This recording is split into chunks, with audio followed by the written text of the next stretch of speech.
એક રાતની ભૂલ. મારા જ ભાઈએ કહ્યું, દીદી આ ખોટું છે. મારું નામ કામિની છે. હું 31 વર્ષની છું અને રાજસ્થાનના એક નાના શહેરમાં રહું છું. મારા પરિવારમાં મારા પતિ છે જે 47 વર્ષના છે. મારો 14 વર્ષનો દીકરો અને 17 વર્ષની દીકરી છે.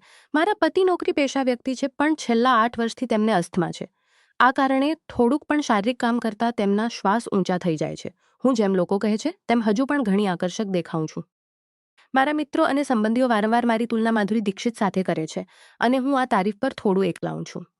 વાત એ દિવસની છે જ્યારે હું મારા માયકે મારા મામાની દીકરીની લગ્નમાં બાળકો સાથે ગઈ હતી. મહેમાનોની ભીડ હતી અને ઘરનું દરેક ખૂબ ચહલ-પહલ હતી. મહેમાનોની ભીડ હતી અને ઘરનું દરેક ખૂણું ગુલજાર હતું. લગ્નથી એક દિવસ પહેલાં મને નહાવા માટે બાથરૂમ ભરેલા હતા. મજબૂરીથી મને છત પર બનેલા બાથરૂમમાં જવું પડ્યું. ત્યાં પહોંચીને મેં જોયું કે બાથરૂમનું બારણું અંદરથી બંધ છે. મેં પૂછ્યું, કોણ છે? અંદર જવાબ આવ્યો, દીદી હું છું રોહન, મારા મામાનો દીકરો. 28 વર્ષનો જવાન છોકરો છે જે નોકરી કરે છે. થોડીવાર પછી રોહને બારણું ખોલ્યું. તે તૌલિયો લપેટીને હતો અને તેના કપડાં તેના હાથમાં હતા. જેમ જ તે બહાર નીકળ્યો તેનો પગ લપસી ગયો અને તે ધડામથી પડી ગયો. પડતા જ તેનો તૌલિયો ઉપર ઉઠી ગયો. મેં એક ક્ષણ માટે કંઈક એવું જોઈ લીધું જે મારા મનમાં અટકી ગયું. હું ઝડપથી નહાવા માટે બાથરૂમમાં ઘૂસી ગઈ પણ મારું મન ઉથલપાથને નીચે જોયો. તે બિલકુલ સામાન્ય વ્યવહાર કરી રહ્યો હતો, જાણે કંઈ થયું જ ન હોય. પણ મારા મનમાં કંઈક બદલાઈ ગયું હતું. હું વારંવાર રોહન પાસે જવાની કોશિશ કરવા લાગી. તેનું ધ્યાન પોતાની તરફ જવાની કોશિશ કરવા માટે હું તેની આસપાસ રહેતી અને પણ રોહનને કદાચ કંઈ સમજાતું જ ન હતું. તેની સાદગી અને અજાણપણું મને વધુ બેચેન કરી રહ્યું હતું. હું તે પળને ભૂલી શકતી ન હતી. લગ્ન મોટા ધૂમધામથી થઈ ગયું. 2 દિવસ પછી ઘરના મોટા લોકો મામાની દીકરીને પહેલી વાર તેના સસરાલ મોકલવા ગયા. ઘરમાં અમે કેટલાક મહેમાનો, મહિલાઓ, મારા બાળકો અને રોહન જ બચ્યા હતા. લગ્નની ભાગદોડ છીટી હવે ઘરમાં થોડી શાંતિ હતી.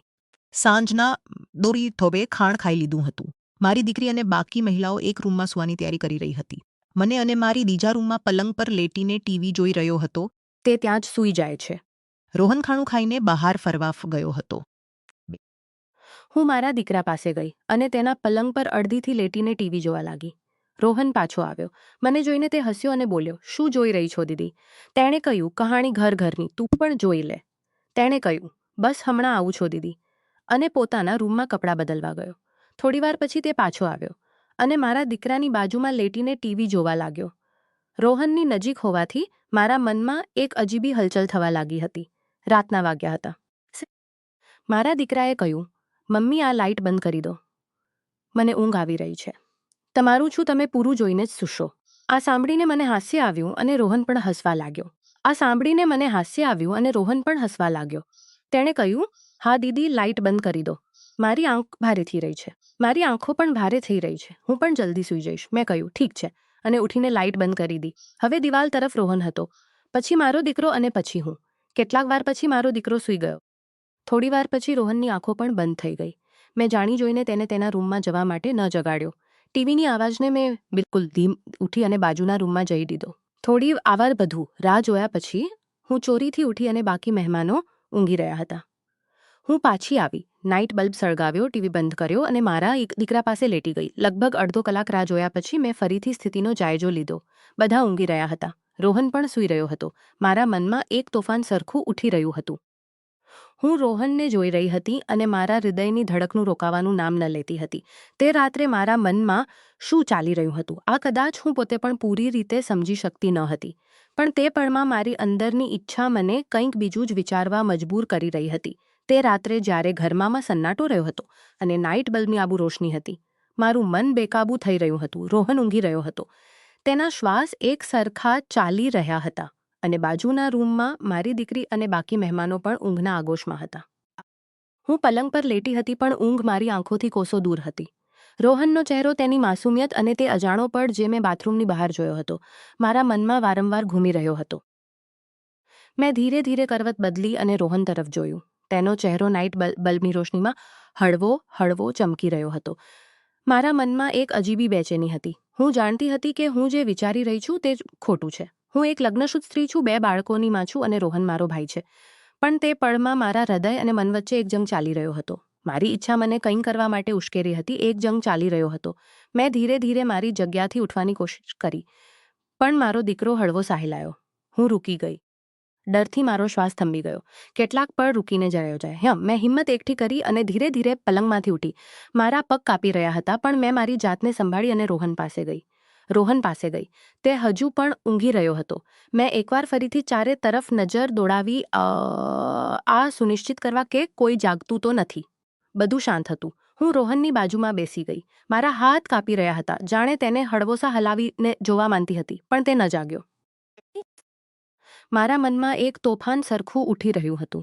મેં મારી જાતને કહ્યું, કામિની, તું શું કરી રહી છે? આ ખોટું છે.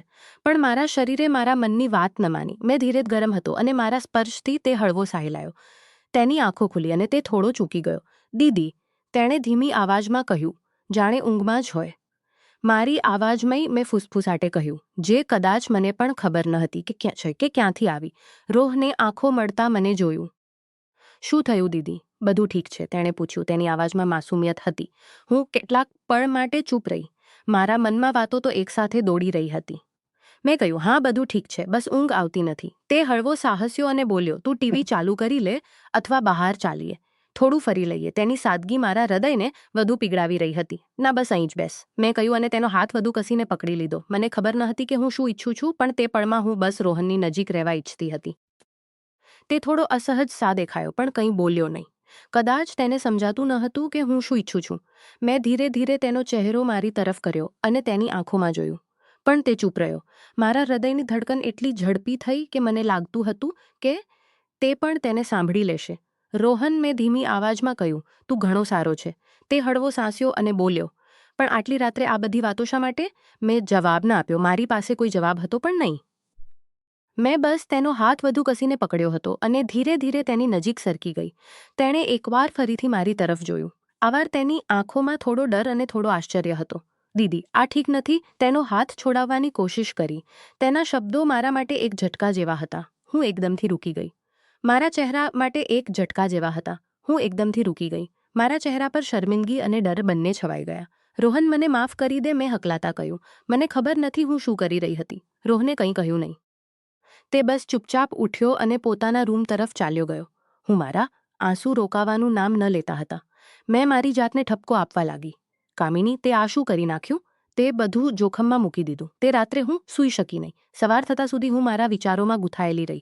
રોહને બીજા દિવસે મારી સાવ વિચારોમાં ગૂંથાઈ થયું જ ન હોય. મારા મનમાં એક સામાન્ય વાત કરી, જાણે કાંઈ થયું જ ન હોય. હું જાણતી હતી કે મેં એક ભૂલ કરી દીધી છે અને હવે મારે તેનો ભાર હંમેશા ઉચકવો પડશે.